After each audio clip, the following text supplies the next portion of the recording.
After the fairly simple and routine chest X-ray discussion that we had in the previous lecture that I gave, let's move on to chest or CT chest. Now I'm going to talk a little bit general about CT chest, anatomy of the CT chest, and then we would go about describing the common pathologies that we encounter in intensive care. Now, with every diagnostic investigation that we use in intensive care, or use in medicine as such, there are obviously pros and cons to all procedures. The benefits of CT scan obviously outweigh the risks associated with the performance of CT scan, but it doesn't mean that we need to do CT scans for all the patients at all periods of time, because it's obviously associated with significantly increased radiation. There is obviously significant risk associated with the contrast material that we use while performing contrast CT tests, as well as there is a significant, and especially when patients are quite unstable in intensive care unit, and these are the kind of patients that we definitely want more information on. And these are very unstable patients, can become or can have catastrophic consequences if you're trying to transport them for a CT scan outside the intensive care unit. However, the benefits of undergoing CT scanning are multiple, and that basically means that we can evaluate the structures that we want to evaluate, like the lungs, the heart, the chest wall, the mediastinum, the upper abdomen, a lot better than a chest X-ray or an abdominal X-ray. It has definitely got higher sensitivity than a chest X-ray. It helps us detect occult pathology, such as an occult empyema or a pneumothorax or pericardial effusions. It helps to evaluate the tube and catheter placement, but however, we shouldn't be doing CT scans for these purposes anyways. It also helps us in more precise localization of diseases, get more information, helps in guidance of interventional procedures and invasive procedures such as pleural effusion drainages, or drainage of empyema, as well as gives guidance to the surgeons to undergo decortication and resections. Now let's go to some of the anatomy of the CT chest. Now I've obviously got multiple images in the anatomy of CT chest, and I marked most of the common structures that we need to know when we report on CT chest. You could go and look at these images in detail so as to practice and improve your sectional anatomy knowledge. Now I'm going to enumerate some of the common things that we see as we go along. So let's have a look at the scan of a CT chest, or a cross section of the CT chest right at the top of your chest X-ray, which means we are cutting right at the level of the clavicles. And what we can see is that we will obviously see at this level we can see a trachea, which appears as a round black shadow and is labeled as number 1. Just behind the trachea is obviously the esophagus. At these levels we can see clavicles on both sides, scapula on both sides. We can see the top ribs, the first or the second rib. And if the patient does have contrast given, then we might be able to visualize the subclavian vessels prominently at this level. Then as we go down into the thoracic cavity a little bit more, obviously things such as the clavicles won't be visualized, but we continue to visualize the trachea as well as the esophagus just behind the trachea. Just anterior to the trachea, we could probably visualize the brachiocephalic vessels, including the left brachiocephalic vein, left common carotid artery, and a subclavian artery, depending on if the patient has received contrast or not. But these are the vessels that we'll be visualizing, and you can basically go through these images in detail as time permits for you. As we go down along the chest scan, just at the top of the aortic knuckle, or at the level of the aortic knuckle, we can still visualize the trachea. The trachea is probably just about to bifurcate at the level of carina over here. Just behind the trachea is the esophagus, and straddling along on the left hand side of the trachea is the aortic arch. We could, if the patient has received contrast, just around the right side of the ascending aorta, or the arch of aorta, you would visualize the superior vena cava and the sternum.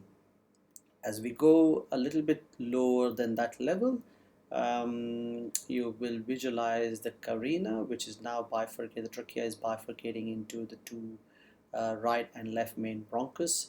At this level, you would basically visualize that number 19 is the ascending aorta, number 19 with a star, and number 19 with a plus sign associated with it is the descending thoracic aorta.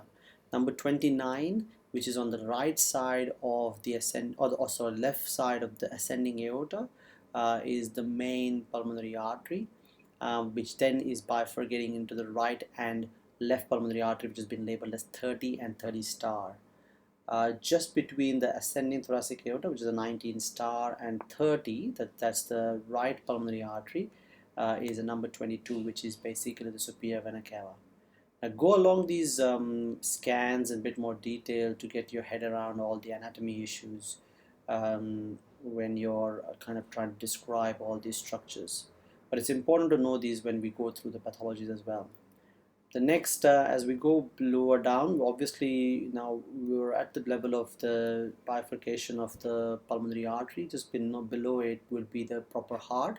So you will start visualizing the right ventricle, the right atrium, the left ventricle and left atrium, which are labeled as 33, 34, 36, and 35. Similarly, you will be able to visualize the pulmonary veins, which are labeled as 37 and 37 star, the descending thoracic aorta, which is 19 plus, and 20, which is the azygous vein. Now, you will obviously visualize the pericardium and the proper chest CT scans, and therefore you would be able to comment on presence of pericardial effusions. Um, well, let's go through some of the common indications of CT chest in intensive care. Now, there are lots of common indications for CT chest in intensive care, including pulmonary embolism, aortic dissection, trauma, evaluating pleural effusions, evaluating pneumonia or ARDS, evaluating lung infiltrates, fever of unknown origin, post-op complications, post-thoracic surgery and post-esophageal surgery, as well as unsuspecting abdominal pathology such as subphrenic collections, pancreatitis, and free air in abdomen. So what we'll do is we'll go through each of these pathologies and basically try and see whether we could address the different differential diagnoses and how to differentiate between different things as we go along. So as far as pulmonary embolism is concerned, um, there could be a number of reasons for pulmonary embolism, as we all know. It could be air embolism, fat embolism, tumor embolism, thrombotic pulmonary embolism, higher rate pulmonary embolism, and amniotic pulmonary embolism, as well as septic pulmonary embolism, and so on and so forth. Now, we know that we need to, when we are suspecting a pulmonary embolism, we need to basically go through the empirical assessment of patients with suspected pulmonary embolism through the Wells score and the Geneva score before we ask for any definitive investigations. If you are suspecting, if pulmonary embolism is strongly suspected, then obviously CT scan of the pulmonary artery is along with contrast is the investigation, one of the investigations of choice along with the VQ scan. Now, there are a number of described chest X-ray signs which may suggest the presence of pulmonary embolism, but the sensitivity of a chest X-ray for detecting pulmonary embolism is extremely small. And the described chest X-ray findings include Fleshner sign, which is an enlarged pulmonary artery, which is seen only in 20% patients, a Hampton hump, which is a peripheral wedge of airspace opacity and implies a pulmonary infarction, which is seen again only in 20% patients, Westermarck sign, which is regional oligamia and highest positive predictive value, but again, the sensitivity of that is only 10% of the patients would have that sign, or pleural effusion, which is seen in 35% patients. So obviously this tells us that a chest X-ray is not going to be the investigation of choice when we're talking about pulmonary embolism. So a CT scan of the pulmonary artery with contrast is one of the ideal investigations for detecting a central as well as a peripheral pulmonary embolus. Now, it's important for us to know how does a CTPA with contrast or a CT scan of a pulmonary artery with contrast looks like. So the first and foremost thing is to identify that, thinking about the way the contrast will travel as we inject the contrast from the patient. Because we want to have a look at the pulmonary arteries, the scan needs to be done immediately as soon as the injection is as soon as the contrast is injected into the patient, and therefore the CT's the contrast will be in the proximal vessels, which will basically mean the right side of the heart, the superior vena cava, and the pulmonary arteries. So here at this level, going back to your anatomy, you can see the descending the aortic arch as well as superior vena cava and the trachea, and you obviously can see the contrast has lit up the superior vena cava. In the second image, we can see that the right side of the heart, the right atrium as well as the right ventricle is lit up with the contrast, and just at this level we can see that there is an ascending and descending thoracic aorta as well as the pulmonary artery, which is bifurcating into the right and the left main pulmonary artery. At this level you can see the contrast in the superior vena cava as well as the SV is basically superior vena cava and the pulmonary artery as well as the right and left main pulmonary artery. So how does a CTPA, a positive pulmonary embolus or positive scan for a pulmonary embolism will look like? Well, the CTPA basically will show filling defects within the pulmonary vasculature with acute pulmonary emboli. When observed in the axial plane, this has been described as the polo mint sign. The central filling defect from the thrombus is surrounded by thin rim of contrast. If you take a cross section of the pulmonary artery, if a thrombus is visible within that pulmonary artery in the center, it will be surrounded by contrast and therefore it will look like a polo mint. These filling defects could be visualized in the main pulmonary arteries, or they could be visualized in the segmental arteries, but more common in the male pulmonary arteries, especially in the exam situation. Now let's look at this particular scan. We can see that the right as well as the left main pulmonary arteries have got these filling defects, which means they are not lit up with contrast, and these are called as these are basically indicative of pulmonary embolism. Now they could either be unilateral or bilateral, and therefore it's important to scan each side in detail before you move on to the other side when you're describing a CTPA. In this particular case, you can see the pulmonary embolism is predominantly on the right side, especially in the right main pulmonary artery, or on occasions you can see what is called the saddle embolus, which basically means that there is a large embolus which is sitting in both arteries, in both right as well as the left right pulmonary artery, and basically it is there is a connection of this thrombus across the bifurcation like a saddle, and therefore it's called as a saddle embolus. Now, when we basically look at CTPA, not only can see these feeling defects, but you can also see certain other signs which may tell you that the pulmonary embolism has actually caused significant hemodynamic impairment. And this, one of the main signs that we can see on occasions is the presence of dilatation of the pulmonary artery, where you can see that the pulmonary artery is actually much more dilated than the ascending thoracic aorta. And if you see this, this may indicate the presence of a significantly elevated right heart pressures. Now, as the right heart pressures elevate, you know that what we see commonly on an echocardiography is there will be a shift of there will be right ventricular dilatation, there will be a shift of the interventricular septum towards the left side, as is evidenced on this CT scan where the right heart looks quite big compared to the left heart, and there is some flattening of the interventricular septum. And this may suggest the presence of a significant pulmonary embolus and a significantly elevated right heart pressures. Sometimes you could also see the reflux of contrast from the right side into the inferior vena cava and hepatic arteries, hepatic veins. Now, this reflux of contrast into the IVC could be due to tricuspid regurgitation from the elevated right heart pressures, or sometimes it could also be because of the high injected velocity while doing the CTPA.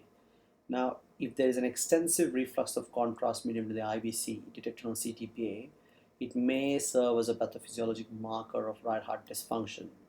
Especially, it may indicate the presence of significant pulmonary hypertension, congestive cardiac failure, and chronic AF.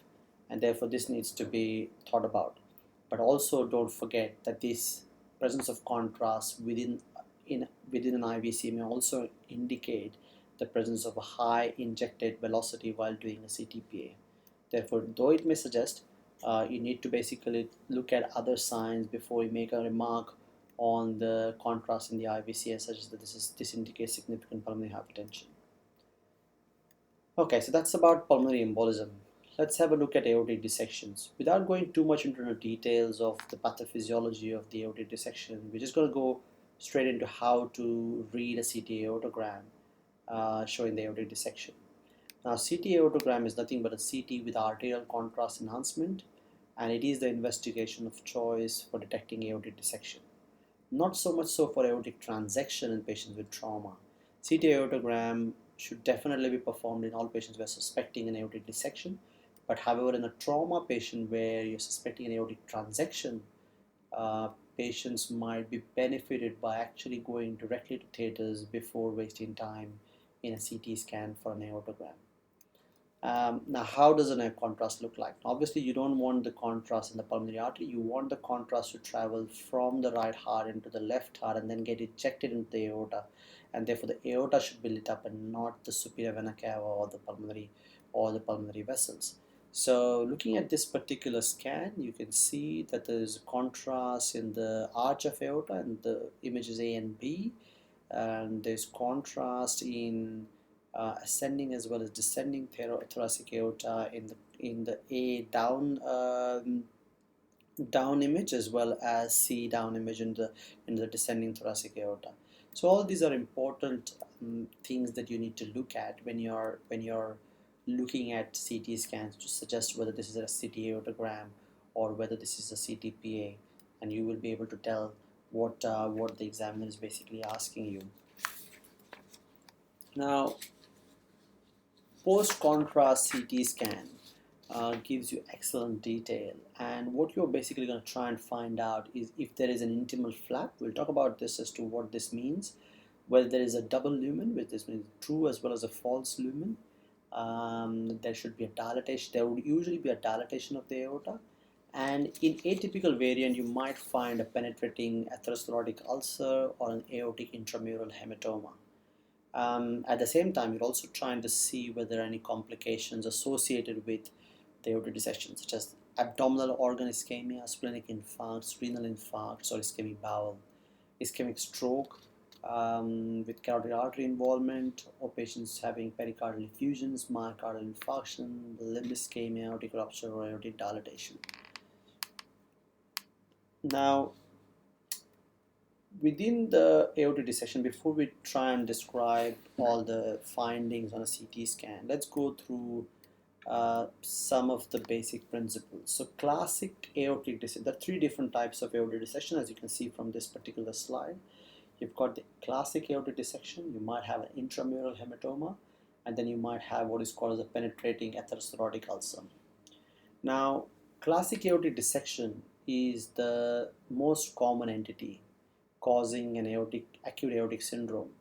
It is nothing but there is a tear in the intima, which results in the formation of an intimal flap. And as you can see, there's a communication between the lumen and the media of the aorta, which results in significant transfer of pressure from the lumen onto and into the media, and this results in creation of a space within the media wherein the blood can travel. And because the pressure difference between the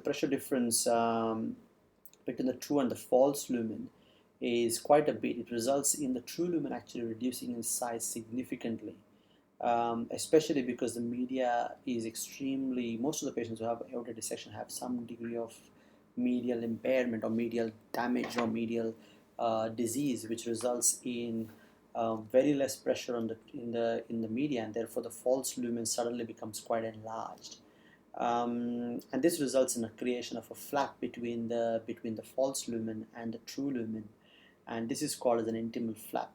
Now, on most patients, you may not be able to visualize a proper tear, even on surgeries, and sometimes you might have multiple tears, um, and sometimes non-communicating dissections are not uncommon. On the other hand, an intramural hematoma is probably the initial lesion in the majority of the cases of cystic medial degeneration. It looks like there is a bleeding within the media without an intimal tear. Now, This intramural hematoma may be the result of a ruptured normal appearing vasa vasorum because of a lack of surrounding aortic medial disease, because of lack of support by the aortic media, and this results in significant rupture of disease vasa vasorum, and it results in the formation of a hematoma within the media. Some of the times these particular intramural hematomas cause can proceed to classic dissection, causing intimal flaps and intimal tear, uh, and that's usually the percentage of that is around 16 to around 50% of the patients would have that. It is usually difficult to diagnose, and people can miss this. And we'll talk about these as to how they may appear on the CT scan. Mortality at 1 year after admission is still 25%, even with the intramural hematoma, and therefore they need to be treated exactly the way you would treat a classic aortic dissection. And sometimes they can present with significant difficulty with distinguishing them from other diseases, and therefore it's important not to ignore intramural hematomas. And finally, we can have a penetrating atherosclerotic ulcer, which is defined as an ulceration of an atherosclerotic plaque that has eroded the inner elastic layer of the aortic wall. And what happens is that this ulceration eventually reaches the media and produces a hematoma within the media.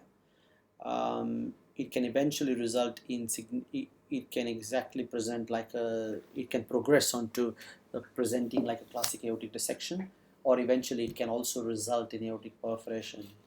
It can also result in formation of false aneurysms. So again, penetrating atherosclerotic ulcers are eventually treated the same way as a classic aortic dissection would be treated as. Now, we all know that the aortic dissection basically can be classified into type A and type B Stanford classification of aortic dissections. Type A is pretty much involving the ascending aorta and the arch, and it accounts for around 60% of aortic dissections, and it requires surgical management. It may result in coronary artery occlusion, aortic incompetence, pericardial effusions, and cardiac tamponade. On the other hand, type B aortic dissections usually begins beyond the brachiocephalic vessels, that means beyond the left-sided subclavian vessels, and subclavian artery, and it pretty much requires medical management. And most times they usually basically left alone without a surgical intervention because the risk of major complications is actually quite low. However, sometimes you may need a surgical intervention. One of the main things that you would need to do while assessing aortic dissections is to identify the true lumen and the false lumen. Now, there are certain specific things that you can look at when you're distinguishing between the true and the false lumen. The true lumen is usually surrounded by calcifications. It's usually smaller than the false lumen. And it is true lumen. Usually the celiac trunk, the superior mesenteric artery, as well as the right renal artery usually originates from the true lumen. On the other hand, the false lumen can sometimes have flow, or sometimes it can be completely occluded by a thrombus. It has a delayed enhancement, which means you can see that there is a heavy contrast in the true lumen, but the false lumen doesn't have as much contrast at the same time.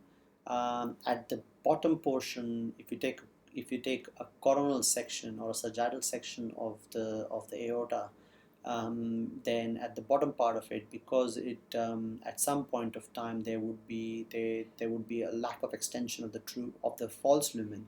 There will be eventually a beak sign or a wedging around the true lumen. It can sometimes have medial remnants, which means there's still some parts of media or threads of media which are still communicating between the intima and the externa, and therefore these are called as cobwebs appearance. The false lumen is always larger than the true lumen. It's typically circular in configuration because the pressure is significantly high, and usually the origin of the left artery is from the false lumen, and it surrounds the true lumen in a type A dissection. So let's have a look at some of the images. Now let's have a look at this particular image. As you can see, the ascending thoracic aorta is typically enlarged. We've got a clear dissection flap or an intimal flap on the outside, on the right side of that intimal flap, which is up here. You can basically clearly see that the aorta is dilated. On the other side, the lumen appears to be smaller but has got more dense contrast, indicating that probably is a smaller portion is typically the true lumen. The outer portion is the false lumen. The descending thoracic aorta doesn't appear to be involved. However, there is a small rim of probable evidence of a dissection flap or an intramural hematoma that you can see in the descending thoracic aorta as well. On the other hand, you can see the intimal flaps here in the arch of aorta, as well as descending thoracic aorta over here in this particular image.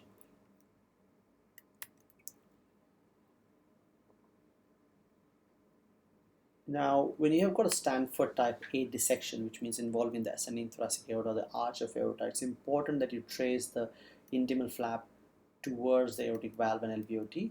Now, we saw the first image where there was an intimal flap in the ascending thoracic aorta. That needs to be traced back down to the heart.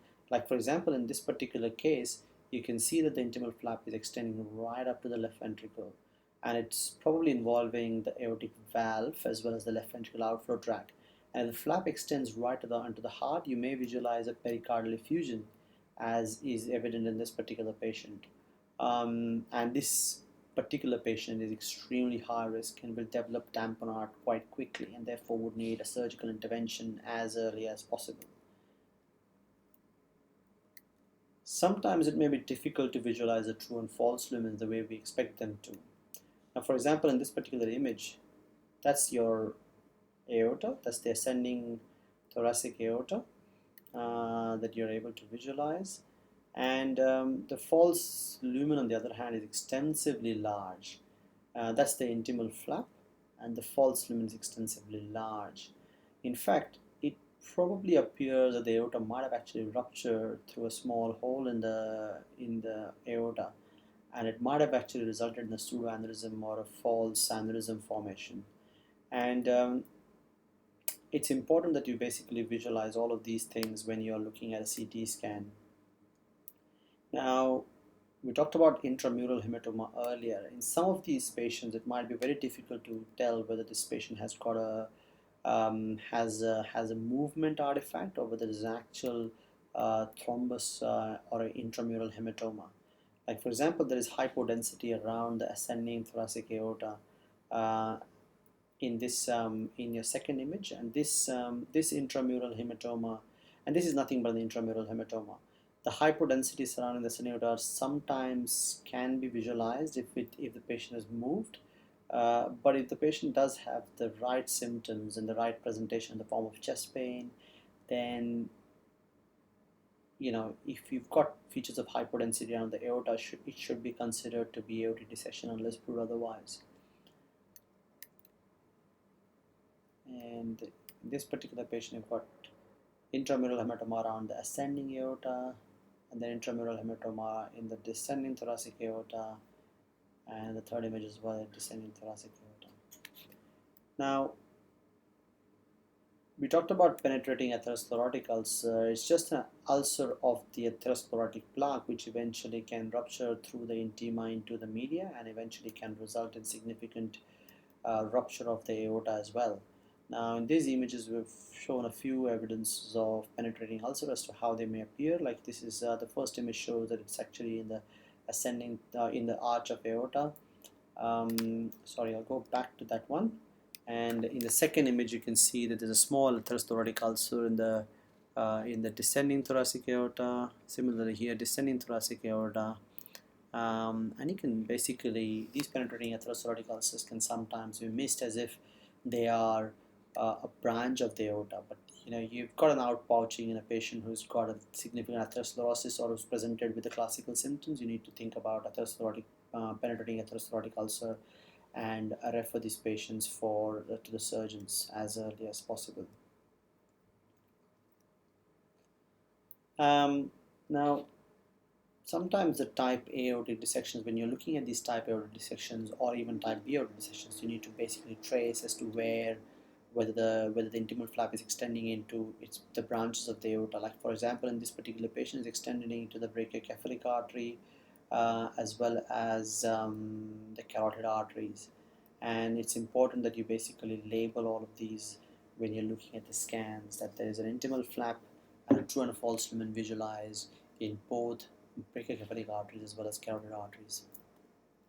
And similarly, descending thoracic aorta, they can extend into the celiac artery in the first image, superior mesenteric artery, into the left renal artery. As you can see, there is an intimal flap there, and all of these have extended into the celiac as well as superior mesenteric artery, and these need to be described quite well when you are presenting or when you are actually reporting on your chest X-rays or CT scans. Thank you.